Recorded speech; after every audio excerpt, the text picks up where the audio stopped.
Comment nous est tout fanatique assez diogène yo? Comment week-end naté pour nous? Jodi a moi tourner back avec une vidéo pour nous, je n'ai regardé là ça c'est une viande cabrit. Moi porter pour nous jodi a qui comment nous capable nettoyer une bon viande cabrit. Ya pour commencer nous ka wali nan ti kivet la trop petit. N'a vide là yon chaudière. Ça c'est nous te gâte mettre vinaigre ensemble avec yon ti jus citron la donne juste pour être capable de déglacer ti moun. Kounya là qui ça pose nous pour le faire. Nous gain ingrédients pour li, nous connaît viande cabrit, ça c'est un petit piment. Ça c'est un petit piment piqué. Nous mettons là dans plat. Ça c'est persil. On prend la donne. Kounya la ti moun, n'a lavé yo.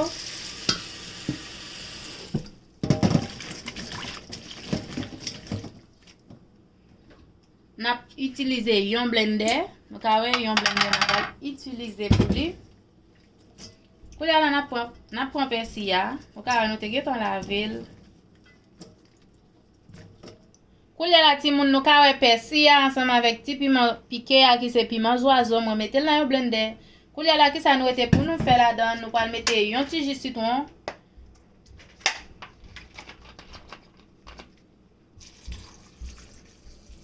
Nous mettons un bon petit coup de timon parce que nous connaissons viande cabrit.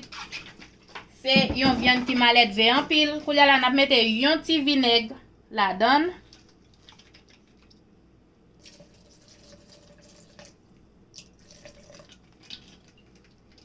Et puis kounya la timon, ça nous va le faire, nous va le blender. Kounya la timon, nous fin blender piment, persil ensemble avec vinaigre, avec jus citron. On a vidé dans la chaudière. Nous vidé dans la chaudière. Et puis kounya la nous va mettre sel la donne.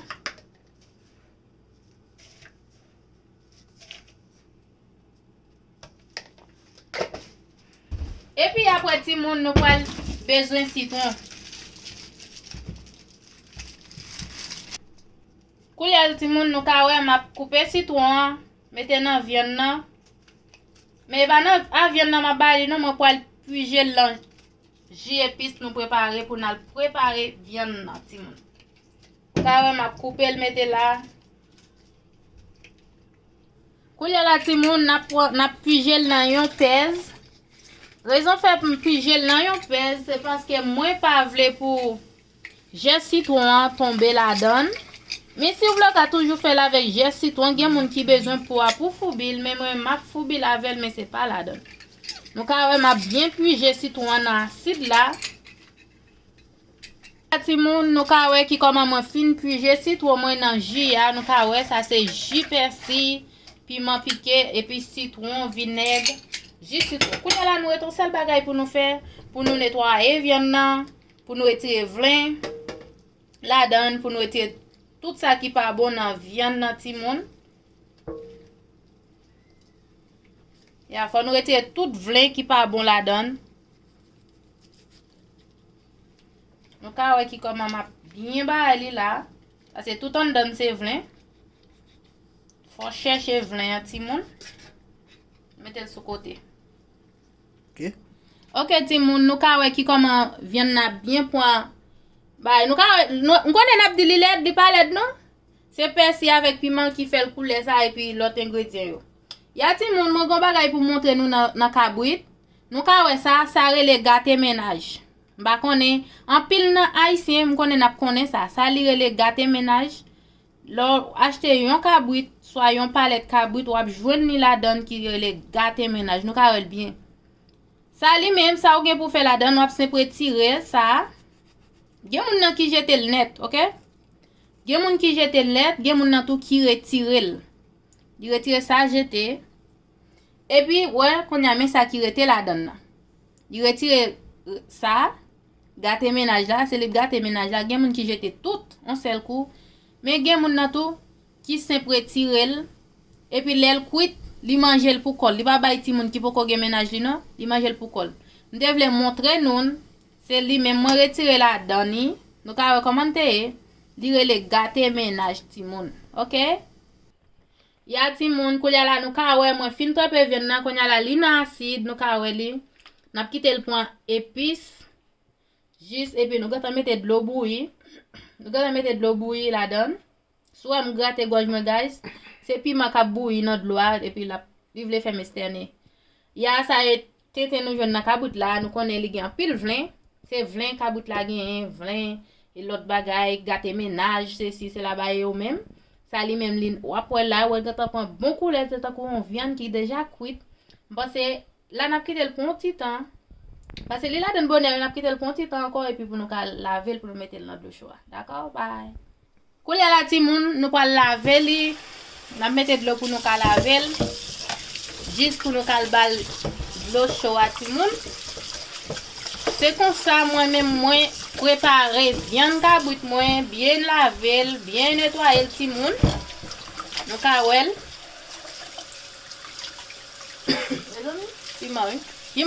Ya ti moun nap bien net clean ni la. On a la clean nap clean yo nap retire ti bagay la don. Ta kouti sa yo nap retire yo. Et ou fin retire yo après ça. Ta ouais retire tout ça yo net la don ti moun. Et puis nous mettez là l'autre chaudière. OK ti moun kou la moins fin. Bal premier de l'eau kou la mo pral vide de l'eau bouillie sous li. Nous allons vider de l'eau bouillie sur lui, nous allons de l'eau qui s'appelle la donne, c'est piment piqué avec girofle, persil, citron, et puis nous mettons un petit sel là dedans tout. C'est lui-même. Nous allons vider la donne la timoun, on bloque ta bouillie. Je prends soin juste pour ne pas tomber la donne, c'est peut-être ça me fait bon. Il y a timoun, ça y vient là, qui a de l'eau bouillie pour le prendre. Bon, l'eau chaude, bon de l'eau bouillie ti moun. Après tout épice, vinaigre, saute pour un citron. Et puis quand y a nous balions bon de l'eau bouillie. Quand y a n'a quitté le fond ti moun. Quand y a la ti moun, nous va piger citron pour nous faire acide pour nous mettre bien dans épice. M'a mettre un grain de citron. Donc ouais, moi mettez un grain de citron juste pour pas que trop acide parce que nous tremper avec un pile bagay qui acide là dedans ti moun. Pour là n'a pas mettre un petit montade là dedans. Moi servi avec montade là m'a tremper viande mais li pas facile ti moun. On y a mettre un petit montade. Ba connait si nous kon servi avec lui mais moi connais majorité haïtien tremper viande ni avec montade. Moi servi avec elle mais moi pas servi avec elle facile. Ça c'est un petit l'ail en poudre. M'a mettre la donne.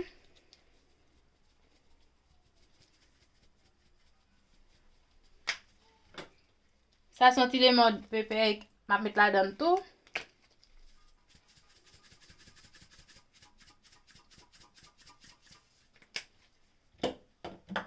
Ça c'est un petit persil en poudre tout, m'a mettre la donne.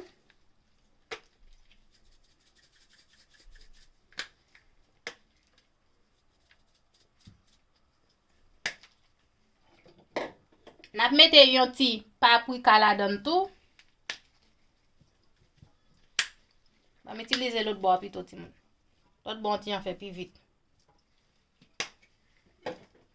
Ça son petit oignon en poudre, va mettre la donne tout.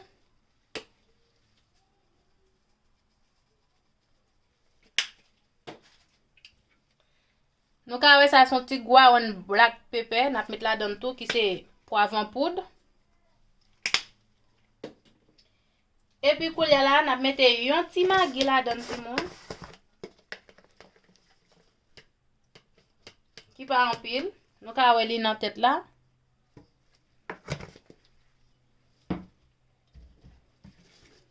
Kou là nous va mettre épice là dedans.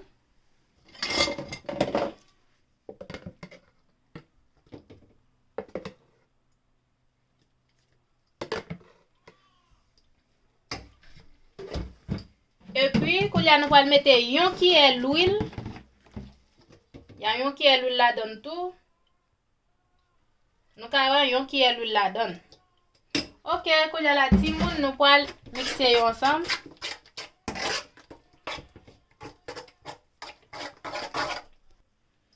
ti moun nou ka wè bay nou tap mélanger yo, nou fin mélanger yo, kou la nou pal vide viande nan la don. Mwen te mette viande nan yon bagay ki kapab pou l ka koule tout l'eau a. Nou vide l'ensemble et puis pou nan mélanger l tout.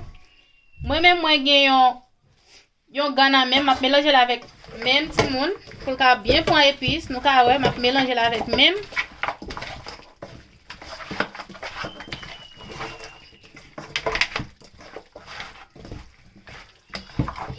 Nou ka wè jan viande nan bien point épice ti moun. C'est waouh. Viande nan bien goût depuis à terre, viande nan gatan bien goût ti moun. Pour connaître si manger à goût, c'est depuis la préparation pour connaître si la goût. Ya ti moun nou ka viande mwen nan chaudière qui comme getan fin bal bon épice. OK ti moun, c'est tout ça m'te pote pour nous jodi a, c'est qui comme moi-même moi préparer viande ka bouit moi pour nous capable enjoy nous. Nous ka wè tout ça que m'te pote pour nous, tout ça nous te préparé, nous pas getan montrer nous yo, nous ka wè tout ça nous te préparé. Et puis mes viande nan moi pote pour nous ka wè li.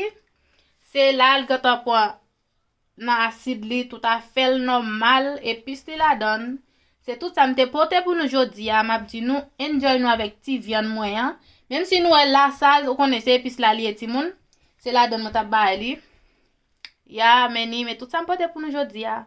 M'a dit nous enjoy nous, love you guys. Bonne semaine.